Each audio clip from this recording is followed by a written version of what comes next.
So here's a circle of fifths in C, which organizes all 12 tones in music from a C perspective. The only notes that are not in C major or C minor are D flat and G flat. Let's get rid of the G flat and change the D flat to another color, because we're going to need it later on. Now we can move the notes from the C minor scale to the inside of the circle. Remember, there are 3 minor scales: natural, harmonic, and melodic. That's why B and A are also a part of C minor. If we look at the triads built on each degree, we get all possible diatonic functions in the key of C major and C minor. Now we can view it functionally. So we turn every chord into the Roman numeral that represents the degree of that note in the scale of C. By doing this, we have a set place for every function regardless of the key that we're in. For example, 5/7 is always at 1 o'clock and 4 is always at 11 o'clock. Those are all the possible functions in major and minor. And now you know where they belong in the circle. This is really important because when you see a chord in the map, its position in the circle will always be the same. The 5/7 will always be at 1 o'clock and the 4 at 11 o'clock. In tonal harmony, there are 3 regions: the tonic, the subdominant, and the dominant. The tonic is a point of rest with the least amount of tension, so we call it home. The subdominant is a transitional place with a little bit of tension, and we'll represent it as a mountain, because coming from the subdominant to the tonic is known as a plagal cadence, which is usually used at the end of church hymns, like coming from a higher ground. The dominant is the region with the most amount of tension, and we'll represent it with a boat on a rough sea. So now we can classify each function in the circle as belonging to one of these 3 regions. So these are the chords in the tonic region. Here are the ones in the subdominant region, and here are the dominants. Now we can take our original circle and split it into 3. One circle in each region that shows only the functions that belong to that specific region. And that's what mapping tonal harmony is all about. This is the basic map in the Composer's Guide to Tonality. Remember, every function will always be in the same place. The 5/7 is still at 1 o'clock, and because it is a dominant chord, it will be located in the dominant region.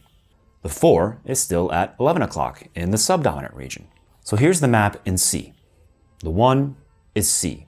The 4 at 11 o'clock in the subdominant region is F. And the 5/7 at 1 o'clock in the dominant region is G7. We can now represent a 1-4-5-7-1 progression like this. And let's say we want to play it or write it in the key of A flat, D flat, E flat 7, and A flat. Before moving on to the advanced map, let's take a look at some of the elements left to touch on from our previous video. The 3 chord is in between the dominant and the tonic region. And that's because it's an ambiguous chord. Sometimes it behaves as a tonic and other times as a dominant. The 1 diminished, although in the tonic region, is usually a chord connected to the 1 chord, mostly in jazz or blues, and it deserves a place next to the tonic. This group of chords here, the 1-6-4 in major and the 1-6-4 in minor, are known as cadential 6-4 chords, and they usually precede the 5/7. Same for the 5/7 sus4. The map also shows expected paths or cadences connecting different regions or functions within the map. For example, here's the 5-1 cadence, also known as the authentic cadence. This dotted arrow from the 5/7 to the 6 chord is the deceptive cadence. In minor, there's also a deceptive cadence that goes from 5 to flat 6, represented by this dotted arrow here. And this is the plagal path, which occurs when arriving to the 1 from the subdominant region. The plagal cadence is 4-1, but any subdominant to tonic will create a plagal-like sound. The subdominant to dominant path indicated by this bracket is essential in almost any progression, and it can go either way: subdominant to dominant or dominant to subdominant. The Neapolitan 6th chord is a special case. It is shown in the dominant region, although it could be considered a subdominant chord, but it almost always precedes the 5/7. indicated by this arrow here. The Neapolitan 7th chord is also an interesting chord, but it will be much better explained in a jazz context. Well, luckily for us, our guide can show a jazz version of the map. Now you can see the functions extended, showing the sevenths. The 1 is now a 1 major 7, the 2 in minor is a minor 7 flat 5, and so on. Notice how the Neapolitan 7 from the standard map has turned into the sub 5/7. It's the same chord as the Neapolitan 7, but in jazz, it is better known as the sub 5/7. This dashed arrow represents the expected resolution of the sub 5/7 to the 1, which replaces the authentic cadence when the sub 5/7 is substituting the 5/7. Also, this dashed bracket represents the 2 minor 7 sub 5/7 progression, replacing the solid bracket when a 2 minor 7 5/7 progression is replaced by the 2 minor 7 sub 5 progression. So no matter what tonal piece of music you choose, 99% of it is going to follow these paths or cadences. Another way of looking at it is, if you're writing your own piece of music, these paths will always work. So let's change the view to the advanced map. Looks complicated, but it's really not. Now that you understand the basic map, there's nothing new found in this advanced iteration that you haven't already seen before. This view is just showing secondary functions. These functions are a fundamental device in writing tonal pieces because it allows access to all these functions, which were missing in the basic map. Secondary functions are chords that tonicize any diatonic function in the basic map. They turn the chord into a temporary home. Imagine we're in the key of F. This is the subdominant region in F, and this is the dominant region.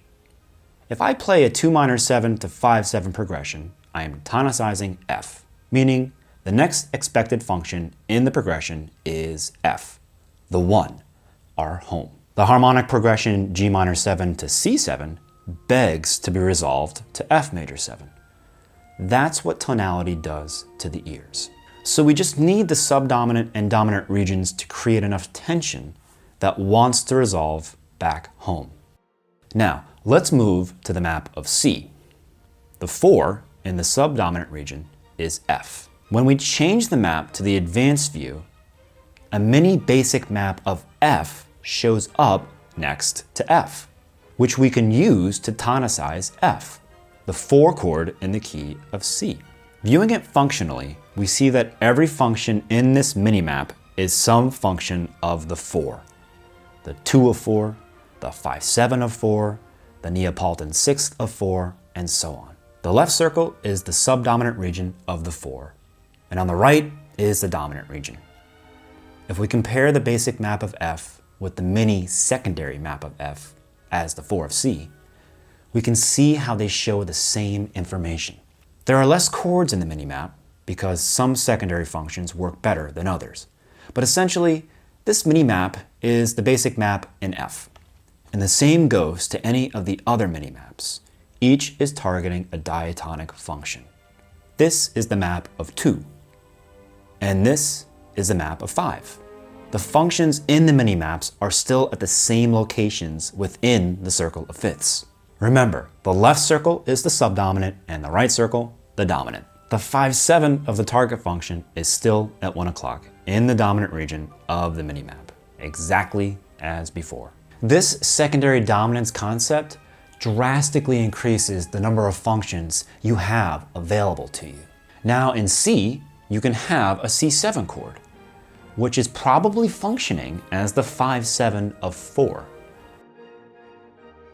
Or an E7 working as the 5/7 of 6. These are all chords you would never come up with by just looking at the C scale. So now you know when you see an accidental, you're probably dealing with a secondary dominant. There are only 3 other chords that appear in the advanced map. The flat 2, which is common in jazz and other contemporary styles, and also the 2 major chord, that is when it's not functioning as the 5/7 of 5. The last chord is the passing flat 3 diminished 7, which usually connects the 3 with the 2. So now you can view the entire world of tonality in one map.